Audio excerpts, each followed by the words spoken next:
Graikija. Rugpjūčio 11-ąją Graikijoje Varnavo mieste kilo didelis gaisras.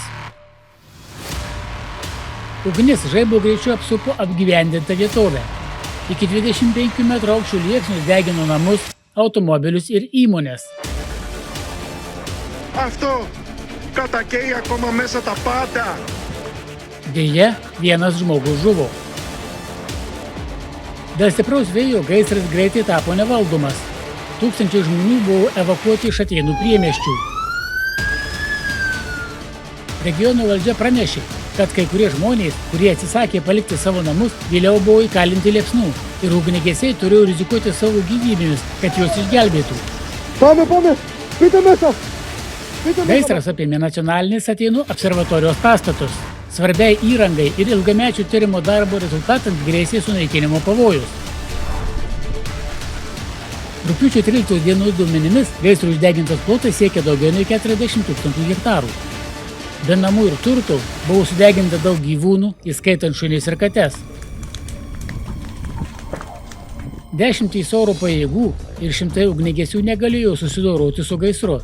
Dėl didelio specialistų ir įrangos trūkumo Graikija paprašė tarptautinės pagalbos. Dar nuo gegužės mėnesių Graikijoje siaučia daugybė miško gaisrų.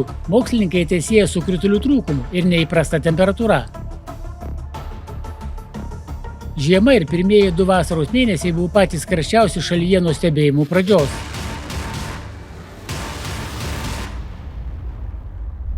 Egiptas ir Libija. Libijos dykumos ir pietų Egipto sritys laikomos vienais sausiausių regionų pasaulyje. Normalus kritulių kiekis šiame regione neviršija 0,5 mm per metus. Žaibai taip pat labai retas reiškinys, tačiau jau 3 savaitę šioje vietovėje lyja su perkūnija. Libijos Kufros regione per valandą iškrito rekordinis 46 mm kritulių kiekis. Pietų Egiptas taip pat patyrė istorinių liūčių ir potvinių.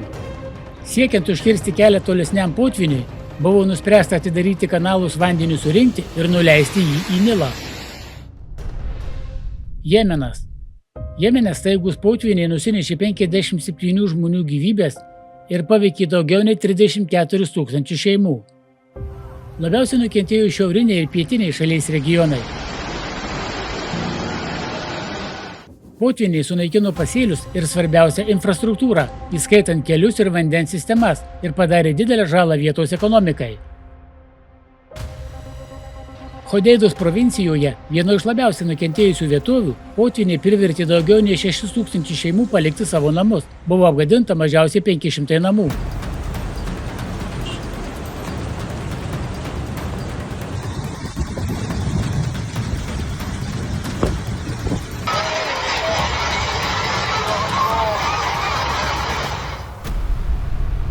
Australija. Rekordiniai krituliai iškrito 2 Australijos valstijose.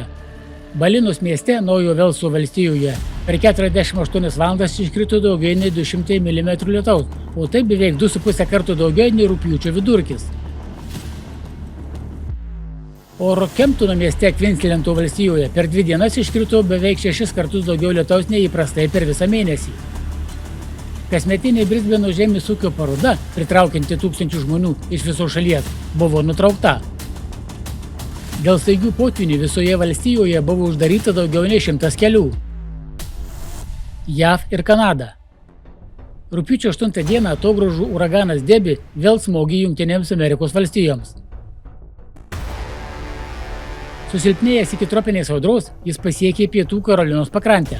Debi įvairiose valstijose sukėlė mažiausiai 12 tornadų.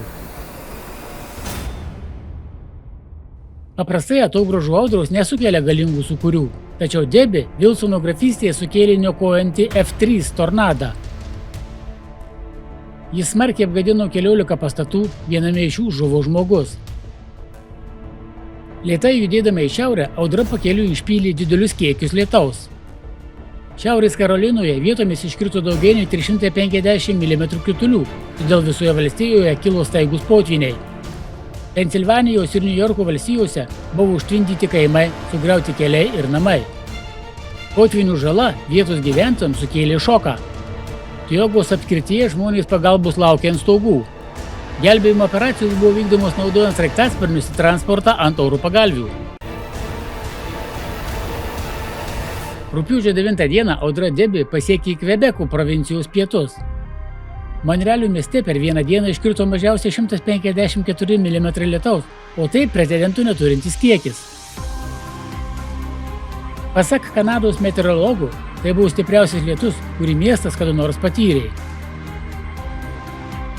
480 000 vartotojų liko be elektros energijos. Dešimtys nacionalinių ir tarptautinių skrydžių Monrealio Trudeau oro uoste buvo atšaukti arba atidėti.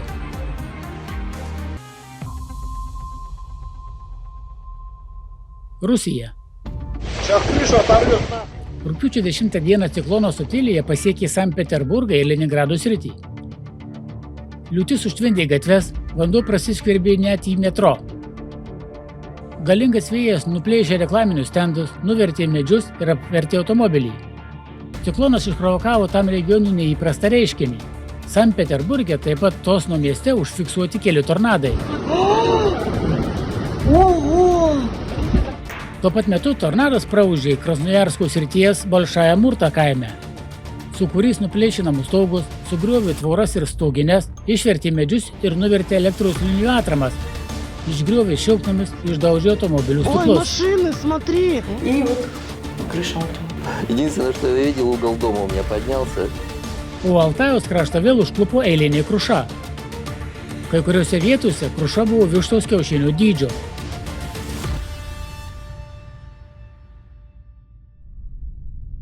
Kazachstanas.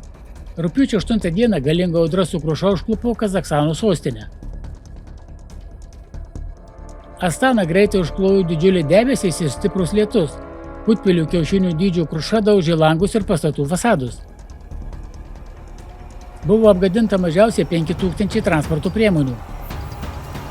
Žmonės šokiravo siaučianti gamta ir jos pasekmės. Į greitą medicinos pagalbą kreipėsi 2 žmonės dėl galvos traumų. Kinija. Nuo Liepos pabaigos pietų Kinijoje vyravo neįprastas karštis. Rugpjūčio 7 dieną 8 šalies provincijose temperatūra viršijo +40 laipsnių Celsijaus. Dzeženge buvo sumuštas rugpjūčio mėnesio temperatūros rekordas +42,8 laipsnių Celsijaus. Rugpjūčio 11 dieną vis dar išliko didžiulis karštis. 21 meteorologinė stotis sumušė rugpjūčio mėnesio rekordą, o 2 pasiekė absoliutų rekordą. Besistentis didžiulis karštis sukėlė rimtą grėsmę žaliaviniams laukams ir kitiems pasėliams. O ant saulėje pastatytų automobilių apsauginiai plėveliai išsipūtė dėl aukštos temperatūros. Nors automobilių dangčiai sukurti taip, kad atlaikytų atšiaurias lauko sąlygas, didžiulis karštis Kinijoje jiems pasirodė per didelis.